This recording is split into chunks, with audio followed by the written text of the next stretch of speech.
So you want to play guitar and not just talk about it. I get it. Forget about those boring, lengthy guitar tutorials because I'm going to have you play your first chord in literally the next 60 seconds. And I'll reveal all my secrets to make your guitar playing sound amazing. All of this without losing proper technique. First chord we're going to learn is going to be the E minor, and you play it by putting your middle finger on the second fret of the A string and then your ring finger on the second fret of the D string. And then you strum all the strings like this.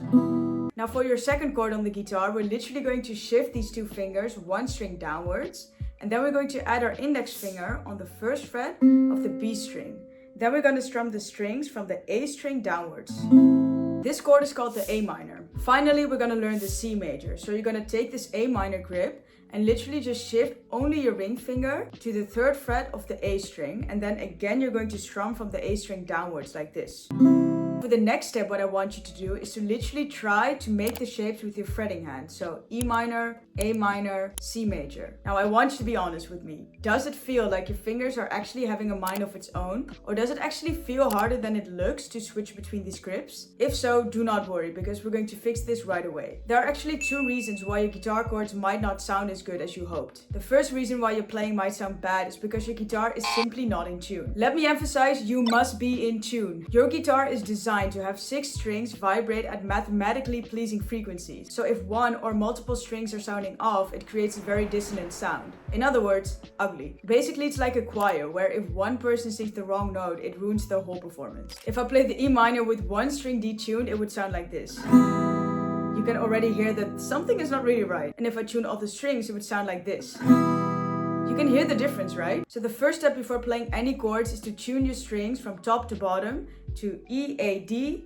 G, B, E. I'll put a phrase on screen where it becomes very easy to memorize the names of the strings, and after this you'll never forget it again. Now the second reason why fretting those chords might be difficult in the beginning is simply because of the way you press the frets. Now what I want you to do is to literally look at your index finger. Look at the fingertip and then also look at the fleshy part of your finger. Fret all the notes with your fingertip and not the fleshy part, okay? Because using the tip allows you to play a note without your finger fat or finger flesh accidentally touching on the strings. But this is just the first tip. The second tip really blew my mind and helped me a lot in my guitar playing journey. So the metal bars on your guitar fretboard are called frets, and they indicate where a note should be played. When you play a note, your finger should be as close to the metal bars as humanly possible.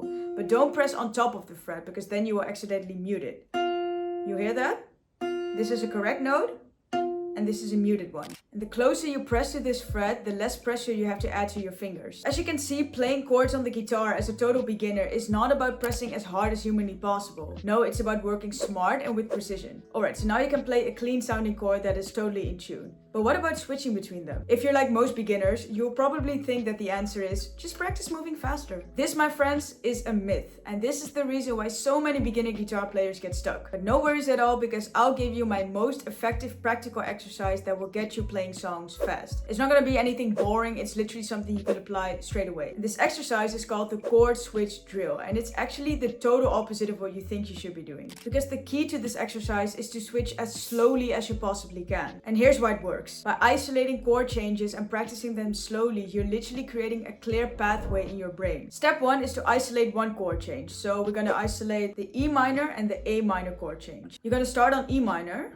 strum the chord, and then already think of the A minor and the shape of the A minor.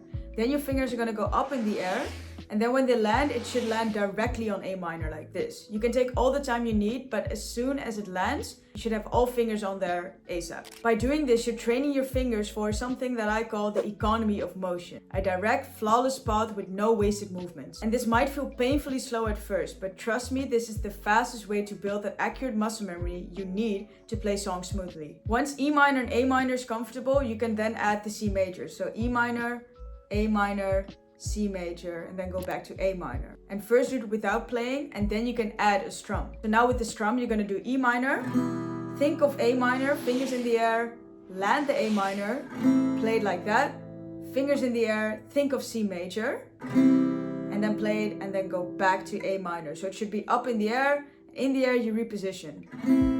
And once you keep doing this, the speed will come, but trust me, the speed always comes at the end. Switching chords is not about practice to move faster, but it's actually to practice to move slower, and then eventually you'll be faster with it once everything is successfully ingrained into your muscle memory. Now that your fingers are smarter and you know how to play chords and how to keep everything in tune, let's make some music. We're going to play a simple rhythm, 4 downstrokes per chord. So we're going to start on E minor, then A minor, and then C major. So it's going to be E minor, 1, 2, 3, 4, switch to A minor, from the A string downwards, don't forget, and then to C major, also from the A string downwards.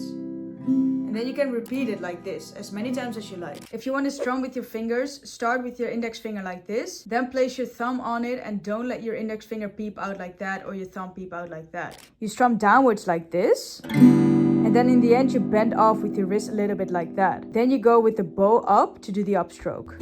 But here's something really cool. You didn't learn just 3 chords. You've learned the basic DNA of songs that have moved millions of people. Let me list a few songs that you can play right now. Do you want to play an entire Beatles song? Then you should try Eleanor Rigby. That song only uses 2 chords, the E minor and the C major from start to finish. Or would you rather play a soulful classic? I got you, because the verse of Ain't No Sunshine is only the E minor and the A minor. And if you want to play a heavy rock ballad, then you should definitely try the verse of The Unforgiven by the band Metallica. This verse is built on the slow progression of A minor, C major and E minor, so perfect for practicing your new skills. Now when you practice this information, I want you to think of your practice sessions like watering a plant. If you dump a giant bucket of water on your plant, it will soak some of it in, but the rest will just go to waste. However, if you give your plant a small, perfect amount of water every single day, the soil will absorb everything and your plant will grow strong and healthy. Now let's apply this metaphor to guitar playing. You don't need 2 hours of practice session each and every day. You'll absorb some of it, but not all of it. Some of the information during your practice sessions will soak in, but the most of it will just run. And thinking you need that much time is what makes most people quit before they even start playing the guitar. Getting good at playing the guitar is all about the small daily win. The best and most efficient way to practice the guitar if you're a total beginner is to start at simply 5 minutes per day. But my friends, I'm not just gonna say, okay, practice for 5 minutes every day, good luck. No, I'm actually gonna give you a very concrete daily workout routine that you can apply straight away. So let's break it down. Out of your 5 minutes, the first minute of your practice session should be entirely dedicated to tuning the strings and setting up your instrument correctly. For the 2 minutes after that, I want you to focus entirely on the chord switching drill. Program the shapes of the E minor, A minor and C major into your muscle memory and learn how to switch effectively between them. And the last 2 minutes should be entirely dedicated to progression play. So to play every chord with 4 downstrokes and switching between them seamlessly. Today, you didn't just learn how to pick up the guitar from scratch. You didn't learn just chords, you've learned an entire system. How to play the chords, how to tune the strings, how to practice effectively. And these 5 minutes will definitely help, but it's not just about chords. You also want to move fast with your fingers.